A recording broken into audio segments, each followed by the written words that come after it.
Continuing production of The Open Mind has been made possible by grants from the Rosalind P. Walter Foundation in memory of Richard Heffner, the Alfred P. Sloan Foundation, the Angelson Family Foundation, the Joanne and Kenneth Wellner Foundation, the Joan Gantz CUNY and Peter G. Peterson Fund, Carnegie Corporation of New York, and from the corporate community, Mutual of America.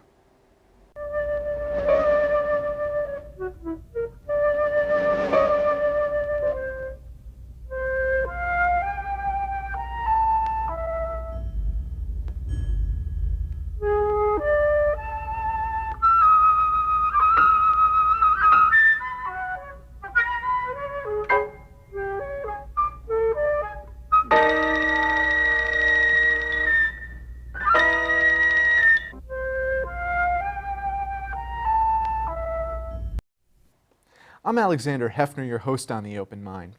When the humanities and the teaching of writing are the first to be sacrificed in today's curricula, we are especially delighted to welcome today's guest, whose passion for prose and poetry is imparted to the throngs of students she teaches each semester and to those across the country her work touches. She is celebrated American novelist Lan Samantha Chang, a 1993 graduate of the renowned University of Iowa Writers' Workshop, and its director since 2006. Her most recent title, All is Forgotten, Nothing is Lost, is a beautiful writer's coming-of-age story of ambition and creativity and of the central dilemmas that face current aspiring artists. At what expense do you compromise the truth of your voice to publish? NPR called the book a full and resonant story of the pains and perils, falsehoods and truths of trying to be an American artist. And I thought for both old and new writers, our guest today could explore those realities, the good, bad, even ugly, of a modern writer's experience. But first I want to ask Samantha Chang, when our publishing and media culture increasingly cater to tweets and Instagram, what is most essential for the survival, in fact the preservation, of the unfettered written word? First of all, it's a delight to have you here. It's great to be here. What is most essential for the preservation of the unfettered written word? I think that the support of readers and writers in all parts of our culture is the most important thing. And many readers do become writers, and writers do a large amount of reading. At my program at the University of Iowa, I have not noticed in the last 8 years a lessening of the quality or quantity of excellent work that's coming into our program. And in fact, I think that many of our recent graduates have gone on and done extremely well in the current publishing market. However, I do hear reports that what is really at risk is the inner life of the people in our country, the sort of preservation of the idea that aside from what we are given from culture outside of us, that we have an interpretation, understanding, a way of turning over what it is we experience, see, and read that can't really be substituted for by the use of media such as video games and movies. Video games in particular, I think, are taking over the inner life of many young people, particularly boys. And what they're finding are worlds in these video games, worlds that do not exist in their lives, so they can escape. And this is what people used to turn to reading for. I think that there is a risk that too many kids are sort of failing to reach for literature in order to more deeply understand themselves and other people. Recent studies have shown that compassion can be developed by the reading of literary fiction, and I think that that needs to be encouraged in school, particularly. And that's the argument. That is the argument. It's to folks who would demean the value of literature, who would say that other things like math and science take precedence because, in fact, literature can animate imagination. Literature can animate imagination, compassion, and ultimately lead to the creation of a society that believes in justice and equality. And what are the values at your workshop that you think manifest themselves, the millennial values of writers these days? Because obviously the workshop is a renowned institution, but it's gotten in recent years more traction, more relevance in popular media. I don't understand why we have gotten more traction and relevance in popular media.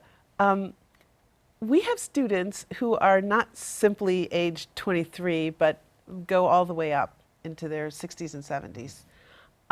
Some of those students are from a generation where reading has become less popular. These kids are, I think, outliers in their group of millennials. And I think that one of the things that sort of makes it possible for them to be actually au courant is that they do more than read. They read, they watch television, they watch films, they're aware of the popular culture, and they put it into their writing in a way that I think energizes the writing. We've had several novels published in the last few years that have caught the popular imagination in one way or another. One of these is a book called A Questionable Shape by a writer named Bennett Sims, who has an entire chapter in his novel devoted to video games. But it's an analysis, an intellectual analysis of video games. And the book itself is, in many ways, a zombie book. It could be called a zombie book. But it's extremely philosophical, with huge footnotes that describe philosophical takes on the current zombie situation. Although, of course, the book doesn't take place today. It's in some alternate universe. This is a very literary book. But it also really does speak to the kinds of stories that surround young people today. And I think that in some ways the readability and success of the book has to do with its contemporary focus. The best literature, of course, is also timeless. And I think that the book is timeless.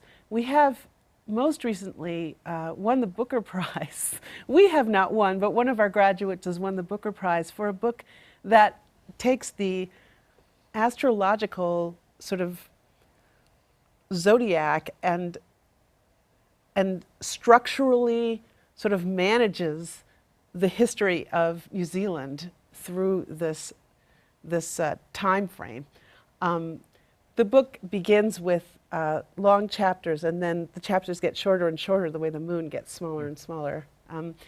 And this book, written by Eleanor Catton, won the Booker Prize this year, 2013. She's the youngest Booker Prize winner ever, and she's also the first Booker Prize winner to come from New Zealand since the early 80s.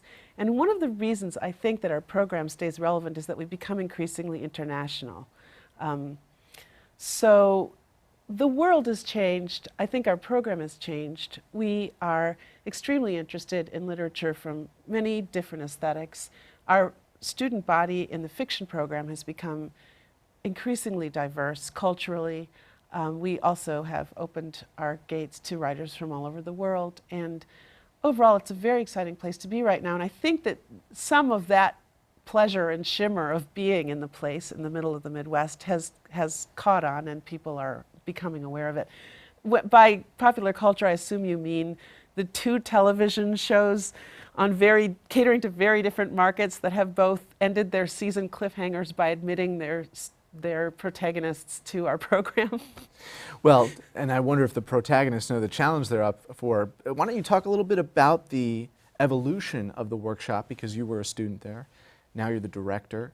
How have the mechanics of teaching writing evolved, or are they consistent with what you were taught? The program was started officially in 1936, which is the first year that a degree was given for a creative thesis. And the University of Iowa is a groundbreaker in this particular way. They also gave out the first music MFA, the first painting MFA, that's surprisingly supportive of the arts, the entire state. And in 1936, the world was very different than it is now. The program was very small at first, but enthusiastic because of a very core group of writers who lived in Iowa in the community. And there was a great regional interest in writing at the time. And students from other regions came to our program, particularly from the South. Flannery O'Connor was one of the early students in our program.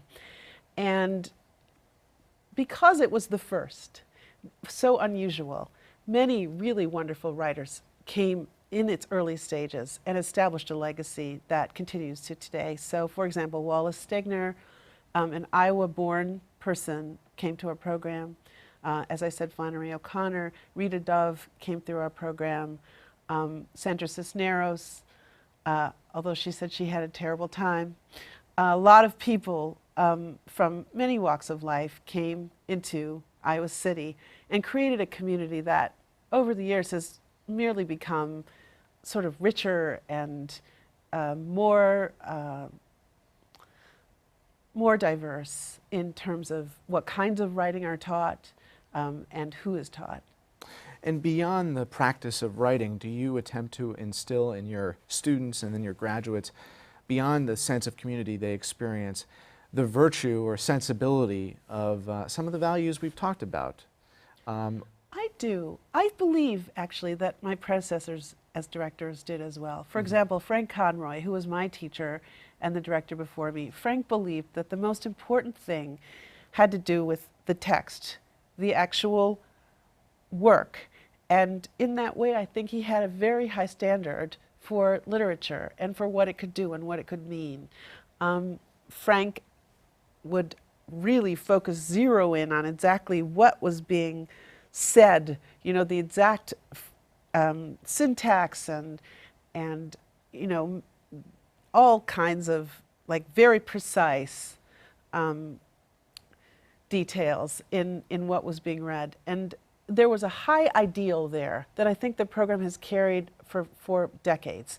This ideal that the writing is important, that in my book I says all that matters is the work. The literature is the most important part of it.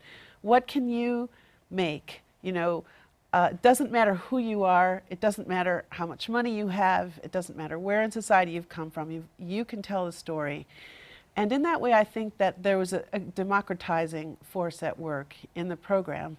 A state school in the middle of the country, people coming from all walks of life, trying just to reach this ideal. I think as time has passed, we've become much more interested in trying to fund our students equally. And so one of my goals is to make all funding equal, and it's not quite yet, but we're trying.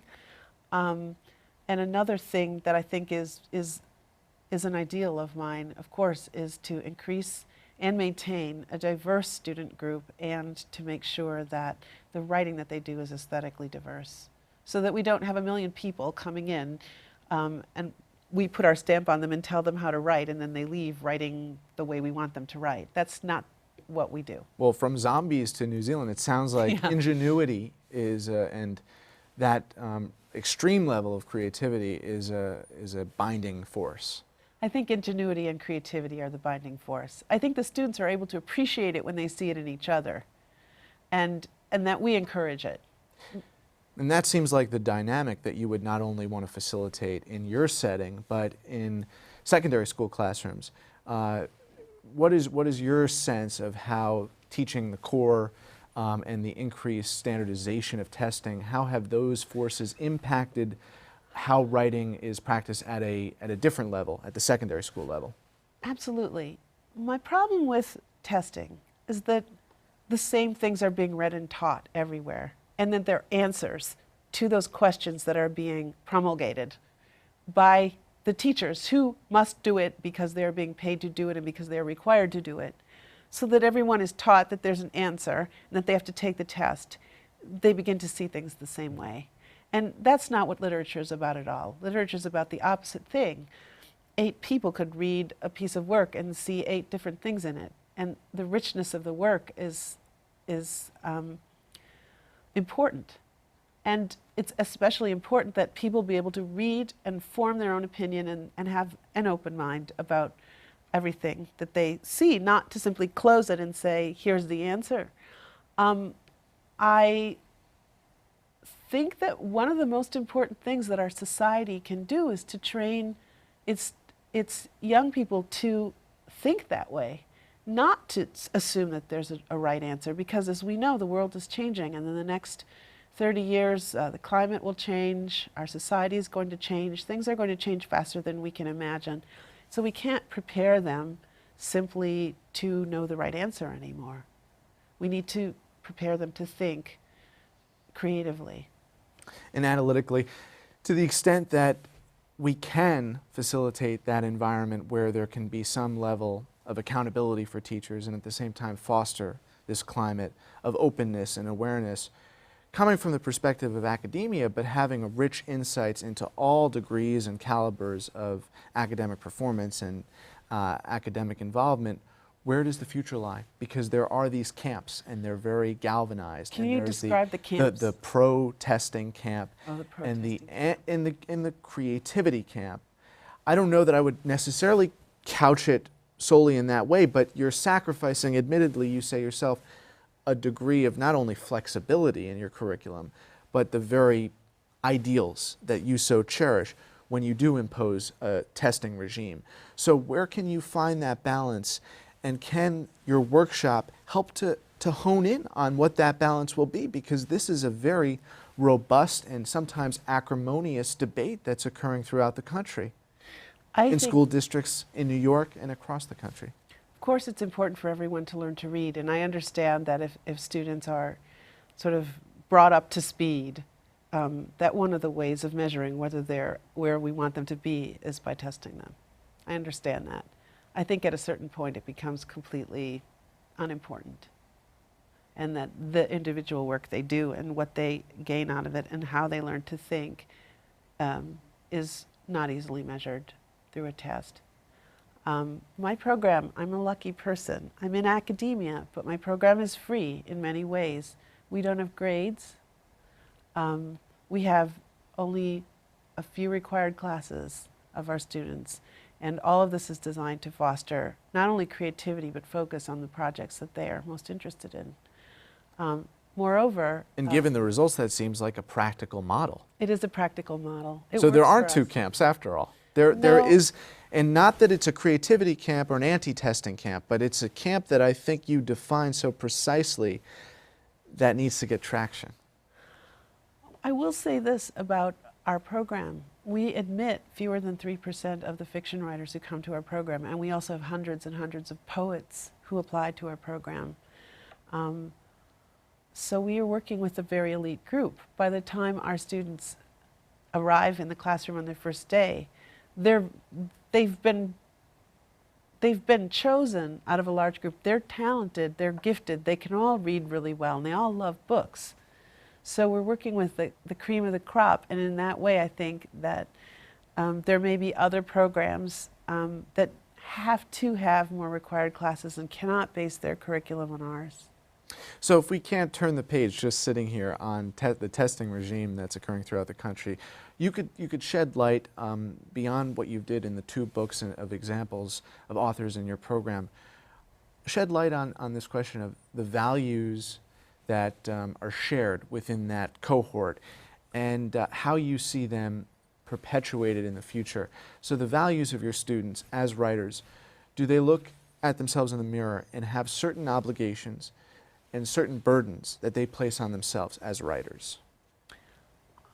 I think they do. I think they understand that writers are in a special place in our society, and that I think of poets as being the canary in the coal mine in our society. If something is off, they can usually sense it, and it can be harmful to them. But the work, very many very sensitive people is seen in the program. I think that the fiction writers do feel that they're writing of their time and place, more than they used to when I was a kid. When I was a kid, I think everyone was thinking about getting to sort of the base of human experience and showing the emotions of characters in very iconic situations. A lot of people wanted to write like Raymond Carver. I think that today the students have a higher social conscience. They're much more aware. They're more interested in writing political fiction. They're more interested in writing novels of ideas. There's still like a very strong core of character-based realistic fiction, but many of the characters are struggling with issues that characters would not have been struggling with 20 years ago. The students in our program, I think, have very high ideals or they wouldn't be doing what they're doing. The opportunity costs of pursuing an MFA today are very high. They could be in law school. And indeed, a couple of them have gone on to law school. They could be making money in some other way as consultants, which seems to be what a lot of young people are doing. They could be starting families in a focused way and earning money. But they care so much about the importance of the written word. And they care so much about their own efforts to make works of enduring value. I think that the people in our program, whether they're working on a sci-fi novel or a, realistic novel about a family under stress and conflict, they're all thinking about the human condition, about their role in showing and sharing that condition with other people. I think there is a higher sense of mission than there was when I was a student. And what is that pursuit of inner peace? What does it look like? Because there's stresses, there's strains, trials, tribulations, but at the end of the day, what you talked about before of this idea that there's a sanctity in writing, and then there's a compartment, it's a large compartment of individual people who were so rewarded personally by that craft and by readers' responses to that craft. There's a moment when people write that they sometimes talk about. It hardly ever happens, and you can work for years without having it happen, but there's a moment when you suddenly feel like you're in a state of, to use the word, flow, where something's being communicated through you, through your whole body and your mind, and it has to do with the human condition. It has to do with things that matter deeply to you. And it's that state that we all want to be in. That's where we find our peace. And it hardly ever happens, but when it does, it's a great joy and very much worth it.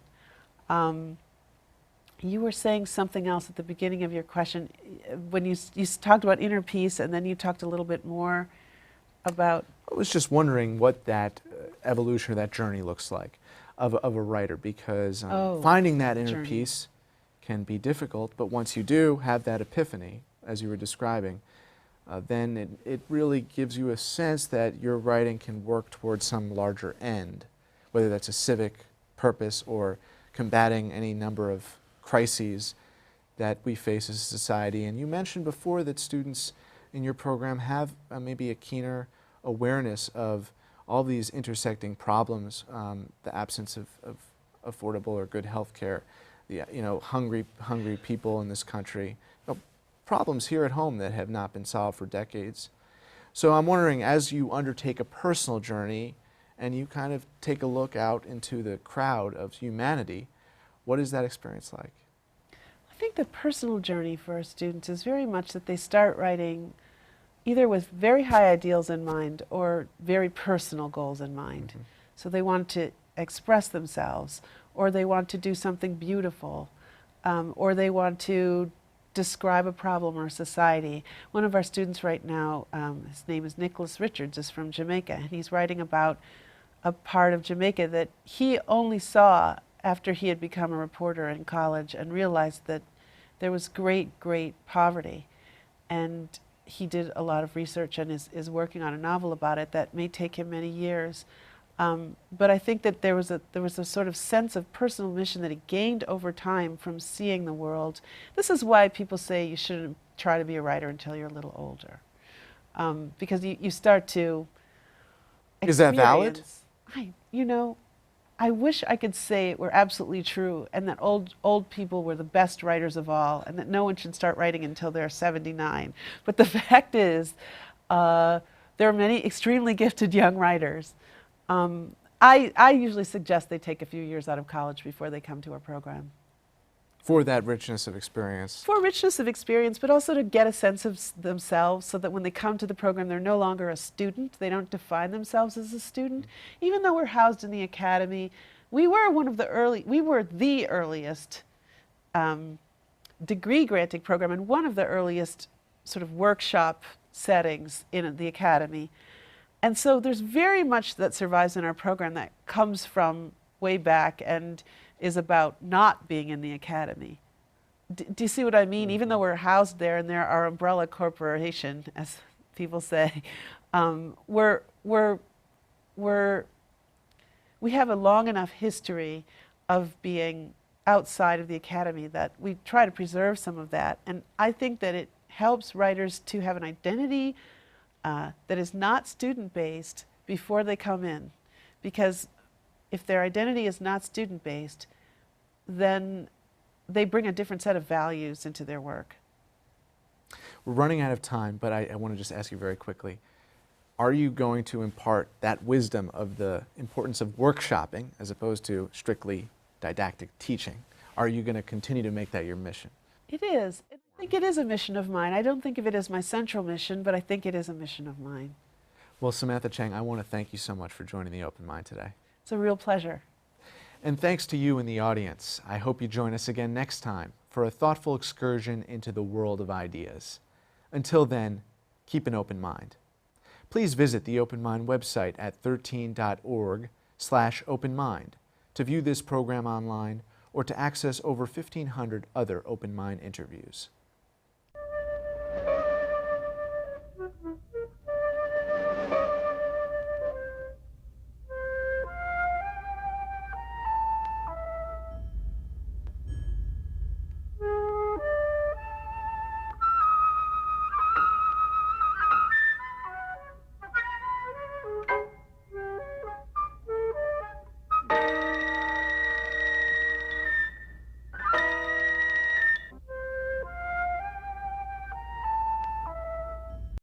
Continuing production of The Open Mind has been made possible by grants from the Rosalind P. Walter Foundation in memory of Richard Heffner, the Alfred P. Sloan Foundation, the Angelson Family Foundation, the Joanne and Kenneth Wellner Foundation, the Joan Gantz CUNY and Peter G. Peterson Fund, Carnegie Corporation of New York, and from the corporate community, Mutual of America.